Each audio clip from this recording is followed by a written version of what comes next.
남편이 세상을 떠난 지 한 달이 흘렀습니다. 장례식이 끝난 뒤 찾아오는 이들은 점점 줄어들었고 위로의 말들도 사라졌습니다. 남편이 남긴 자리의 빈틈은 사람들의 발길이 줄어든 만큼 더 크게 느껴졌습니다. 영주는 해가 지는 시간만 되면 유난히 마음이 가라앉았습니다. 남편이 앉던 자리는 여전히 비어 있었고 그 자리에 가만히 앉아 있으면 남편의 마지막 말이 속삭이듯 떠올랐습니다. 당신 마음속 빈자리 나도 느꼈습니다. 그냥 함께 있어준 것만으로도 됐어요. 그 말은 감사함보다 미안함으로 가슴을 조여왔습니다. 그의 배려가 너무 따뜻했기에 그 따뜻함이 더 큰 짐이 되어 영주를 아프게 했습니다. 남편의 유품을 정리해야 하는 날, 영주는 보관함을 하나씩 열어보았습니다. 정갈하게 접힌 와이셔츠, 오래된 볼펜, 그가 아끼던 시계, 편지지 한 묶음. 그 중에서도 영주의 손을 멈추게 한 것은 작은 상자 하나였습니다. 상자를 열자 그 안에는 낡은 종이 한 장이 들어 있었습니다. 그 종이에는 삐뚤삐뚤한 글씨로 짧은 문장이 적혀 있었습니다. 영주 씨는 내가 만나서 가장 고마운 사람입니다. 그 문장을 읽는 순간 영주의 가슴이 무너져 내렸습니다. 남편은 끝까지 단 한 번도 영주를 원망한 적이 없었습니다. 그 사실이 더 깊게 파고들어 눈물이 그녀의 볼을 천천히 타고 흘렀습니다. 영주는 손등으로 눈물을 닦으며 조용히 말했습니다. 정말 미안해요. 그녀의 목소리는 흔들렸고 그 작은 빈 방엔 그녀의 숨소리만 희미하게 울리고 있었습니다. 며칠 뒤 영주는 집안 구석구석을 정리하기 시작했습니다. 남편과 함께했던 물건들이 도리어 그녀의 일상을 더 무겁게 만들었기 때문입니다. 낡은 책을 꺼내고 서랍을 정리하고 옷장을 열며 영주는 조금씩 정리라는 단어의 의미를 이해해 갔습니다. 정리는 물건을 버리는 것이 아니라 마음속 한 페이지를 덮는 과정이라는 것을요. 그러다 오래된 사진첩 하나를 꺼냈습니다. 가족 사진, 여행 사진, 아이들과 찍은 사진들 사이에 아주 오래전 모습의 영주가 있었습니다. 세월이 많이 흐른 만큼 그 사진 속 그녀는 눈빛도 표정도 훨씬 밝고 생기 있었습니다. 그리고 그 페이지 끝 손끝으로 넘기려던 순간 한 장의 사진에서 영주는 그대로 멈춰 섰습니다. 바람이 부는 가을, 은행잎이 떨어지는 캠퍼스, 그 안에서 웃고 있는 젊은 두 사람, 영주와 도윤. 영주는 사진을 덮지 못한 채 오래오래 그 장면만 바라보았습니다. 사진 속에서 도윤은 환하게 웃고 있었고 어깨를 나란히 맞댄 두 사람은 마치 세상이 그들을 중심으로 돌아간 듯 행복해 보였습니다.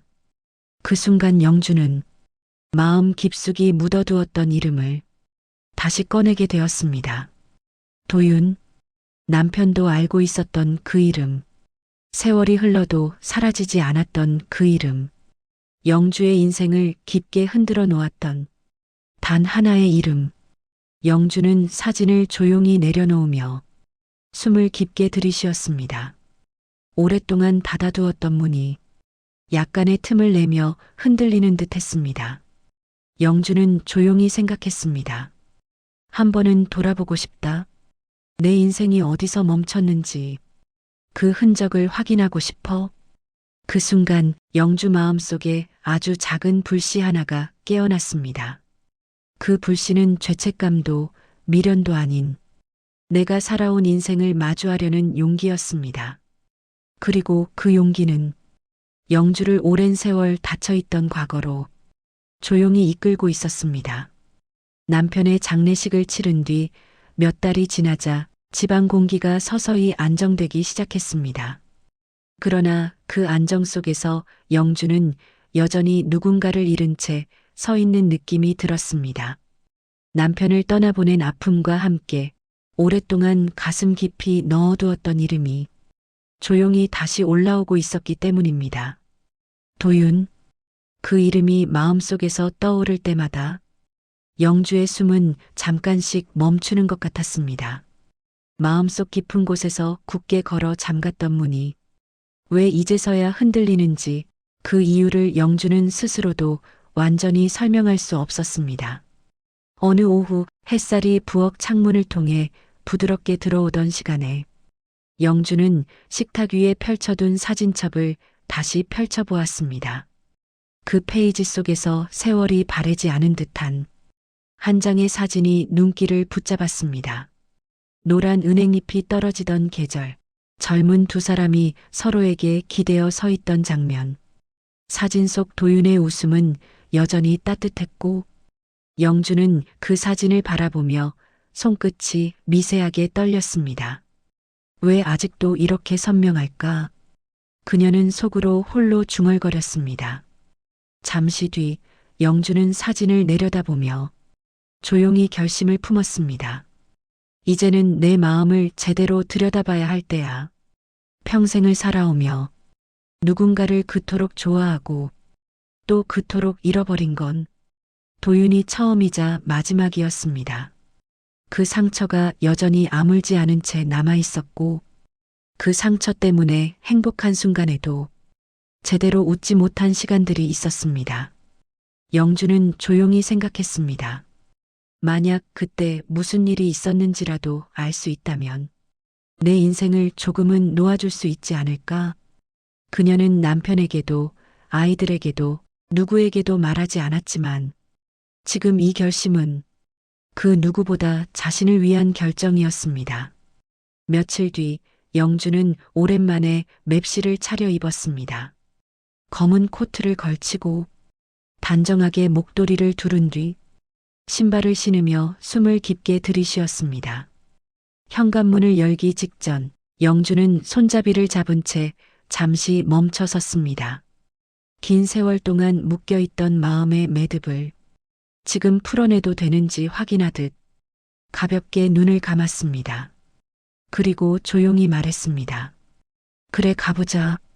문이 열리고 차가운 바람이 얼굴을 스쳤습니다. 그 바람 속에서 영주는 오랫동안 잊어버렸다고 믿었던 감정을 다시 처음부터 느끼기 시작했습니다. 그 감정은 두려움이 아니라 필요한 용기였습니다. 영주는 버스를 타고 도윤과 마지막으로 함께 걸었던 동네로 향했습니다.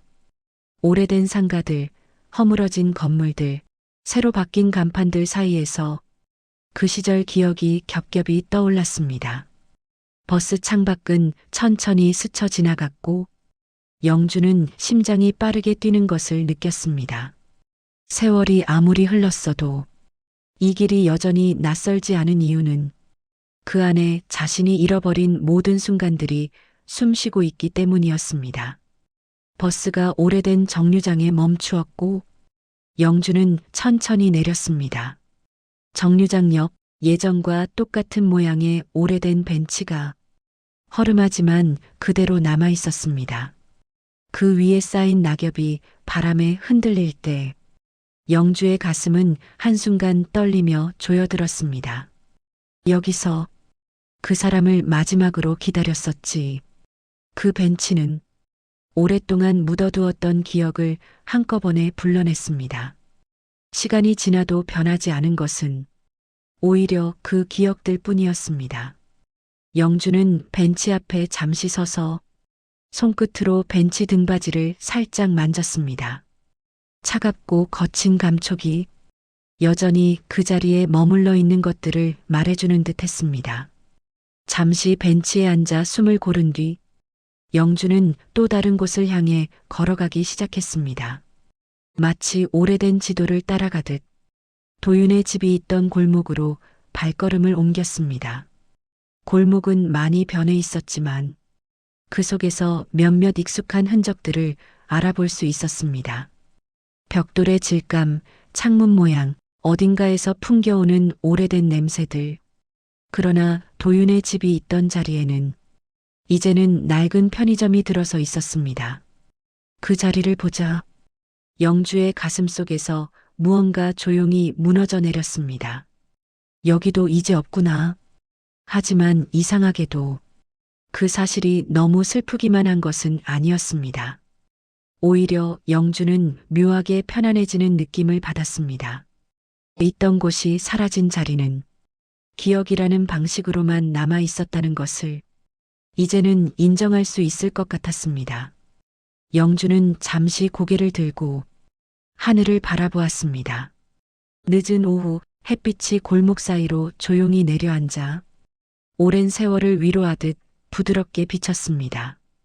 그 빛 아래에서 영주는 속으로 아주 작은 결심을 했습니다. 이제 다음으로 가야 해. 도윤의 흔적을 찾으려면 그가 정말 사라진 곳까지 가야 해. 그녀가 말하는 그곳은 도윤이 마지막으로 남겼던 주소, 그리고 그의 흔적이 멈췄다는 그 마을이었습니다. 영주는 천천히 길을 걸어 나오며 단단히 마음을 다졌습니다. 과거를 다시 들여다보는 건 그 자체로 아픈 일이었지만 그 아픔을 외면해온 세월이 더 아팠다는 걸 이제 알게 되었기 때문입니다.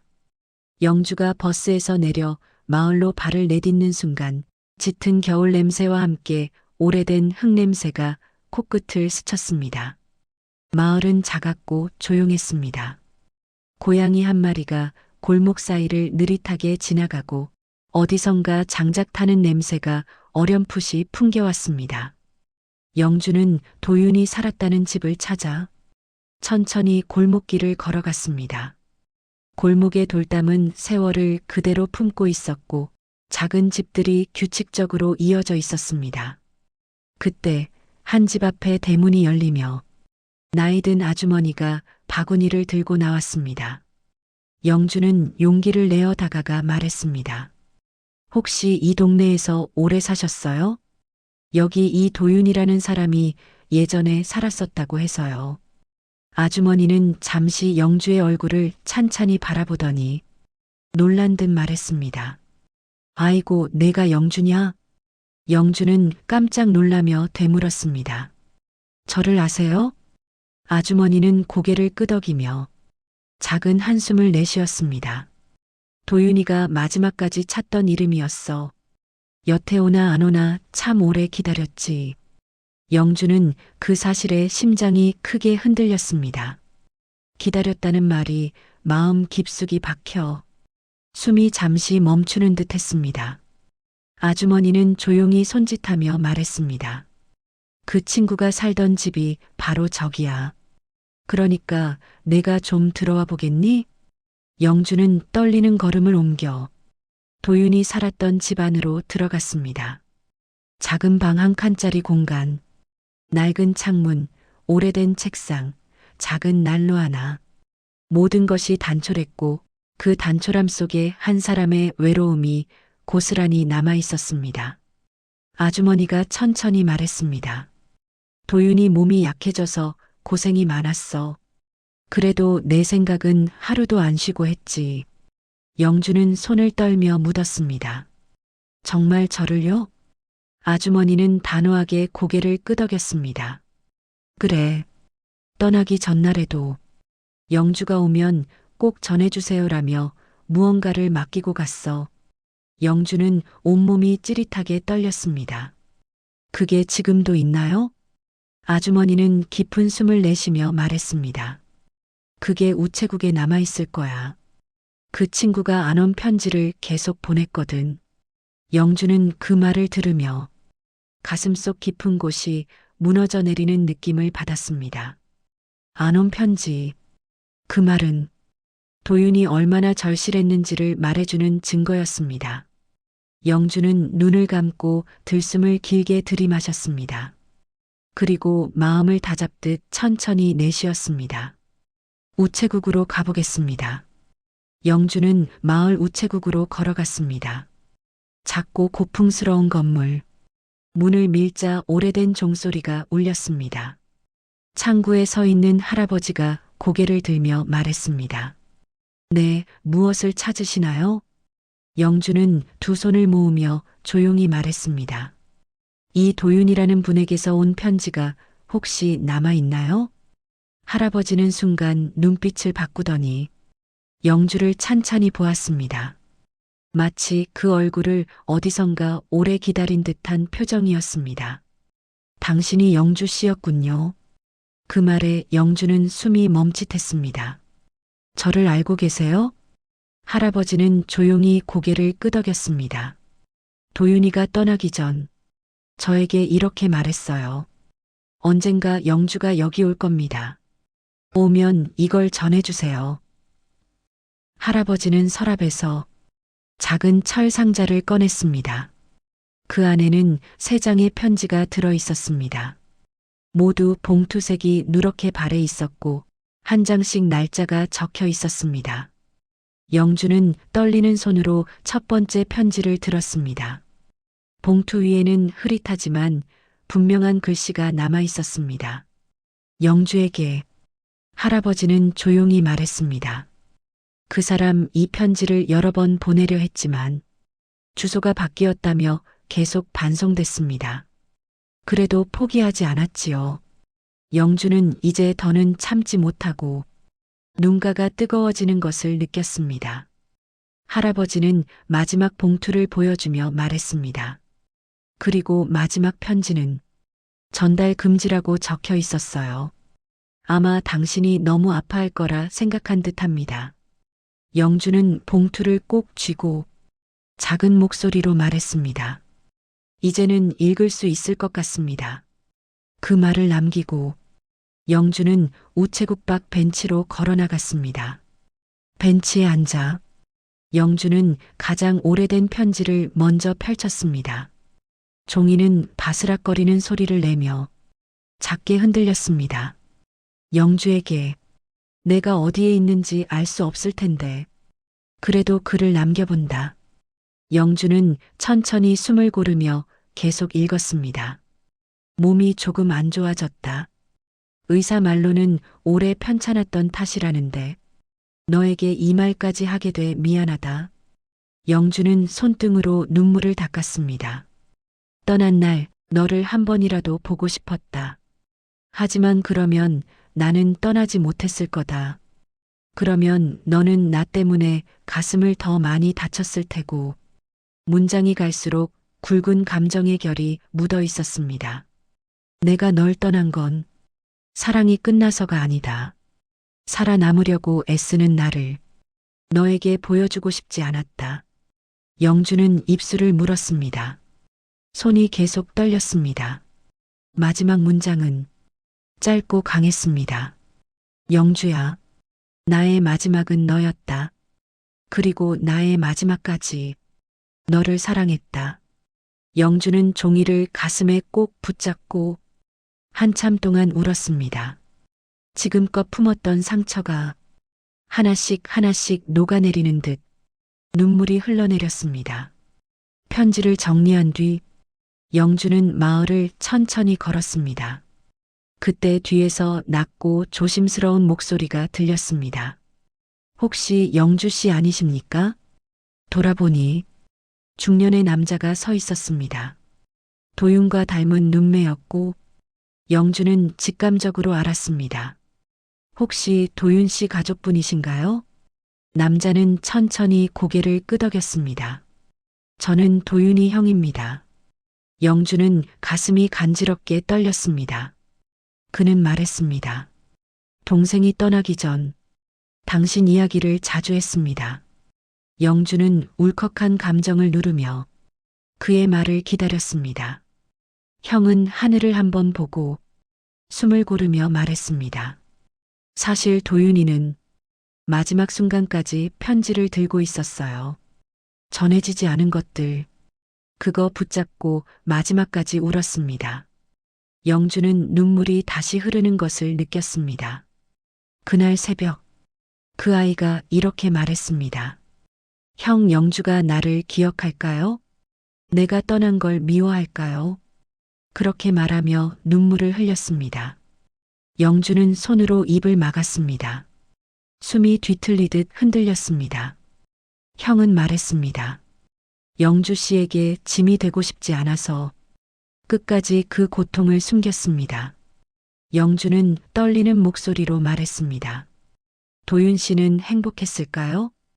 형은 깊이 고개를 끄덕였습니다. 그 아이는 당신을 사랑한 기억 하나로 버텼습니다. 그 마음이면 충분히 행복했다고 저는 생각합니다. 영주는 고개를 숙이고 조용히 울었습니다. 형에게 안내받아 영주는 도윤이 자주 앉았다던 강가로 갔습니다. 겨울 강물은 잔잔하게 흐르고 바람이 나뭇가지를 흔들었습니다. 영주는 난간에 손을 올리며 눈을 감았습니다. 여기서 얼마나 외로웠을까. 그때 형이 작은 봉투 하나를 꺼냈습니다. 도윤이 남기고 간 마지막 편지였습니다. 이건 영주 씨에게만 전해달라 했습니다. 영주는 봉투를 받으며 미세한 떨림을 느꼈습니다. 봉투를 열자 짧은 글이 적혀 있었습니다. 영주야, 지금은 다른 곳에 있지만 내 마음은 늘 너에게 머물렀다. 부디 내 미래는 내가 아니라 너 자신을 위해 살아가길 바란다. 영주는 편지를 쥐고 강물 위로 눈물을 흘렸습니다. 그 눈물은 진실을 알게 된 사람만이 흘릴 수 있는 가장 오래된 눈물이었습니다. 서울로 돌아오는 버스 안 영주는 가방 안의 편지들을 조용히 꺼내어 가슴에 올렸습니다. 창밖으로 겨울 햇살이 스쳐 지나가며 따뜻한 빛을 얼굴에 비추었습니다. 영주는 속으로 조용히 생각했습니다. 도윤 씨, 이제는 정말 보내줄게요. 그 말은 이별이 아니라 마침내 받아들일 수 있는 마음의 선언이었습니다. 잃어버린 사랑이 아니라 한 사람의 마지막 진심이 자신에게 닿았다는 따뜻한 위로였습니다. 영주는 창밖을 바라보며 조용히 미소를 지었습니다. 도윤은 더 이상 이 세상에 없지만 그가 남긴 마음은 영주의 남은 삶을 조용히 비추며 함께 걸어갈 것이었습니다. 그리고 그 순간 영주는 깨달았습니다. 사랑은 사라지는 것이 아니라 어떤 모습으로든 남아 함께 살아가는 것이라는 걸. 버스는 천천히 도시로 향했고 영주의 마음속에는 세월 끝에서 다시 만난 따뜻한 이름이 부드럽게 자리 잡고 있었습니다.